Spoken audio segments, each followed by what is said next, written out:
New box office projections have the Venom solo movie breaking Gravity's October record, proving that Venom doesn't need Spider-Man to be a hit. Despite his status as a fan-favorite member of Spider-Man's Rogues Gallery and of the Marvel Comics universe at large, Venom hasn't exactly had a great go of it at the movies. While it's true that he's only been in one live-action film to date, that film was 2007's widely disliked Spider-Man 3, which featured a performance by Topher Grace as Eddie Brock that wasn't exactly celebrated by fans.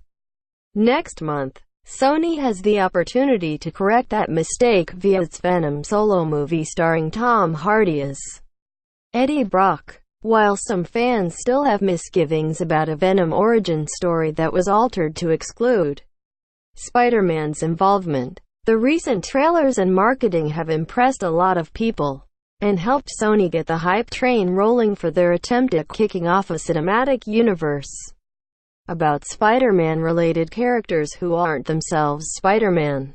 Peter Parker is of course currently a resident of the MCU, played by Tom Holland, at least when he hasn't been turned to dust by Thanos. Related, Venom needs to beat its shared universe obsession. While prior box office projections suggested that Venom would manage to break the all-time record for a domestic box office opening in the month of October, newly released projections confirm that Sony's antihero, supervillain solo movie will indeed accomplish that feat. According to Deadline, Venom will earn between $60 and $70 million during its domestic opening weekend, knocking off previous record holder Gravity, which opened at $55.7 million. Venom is the first big comic book-based movie of 2018 to open after the summer blockbuster season, and there's big pressure on it to send Hollywood into the rest of the year with a bang.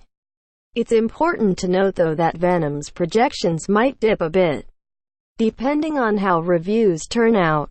Reviews don't usually do much damage to a film's earnings, especially a big blockbuster, but really bad critical takes can indeed succeed in knocking a few million off an opening weekend. For example, see last year's Justice League, which saw early projections for a $100 million-plus debut revised downward just a few days before release, after it achieved only a 40% score on Rotten Tomatoes.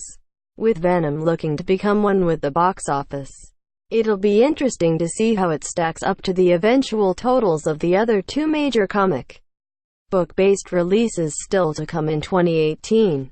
DC's Aquaman solo movie and Sony's animated Spider-Man Into the Spider-Verse are both set to arrive in December, and both have potential to make big bucks.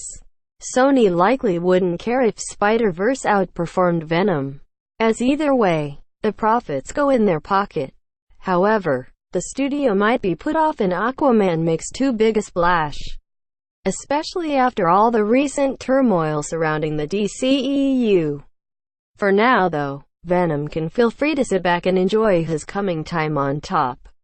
Source: Deadline tags. Venom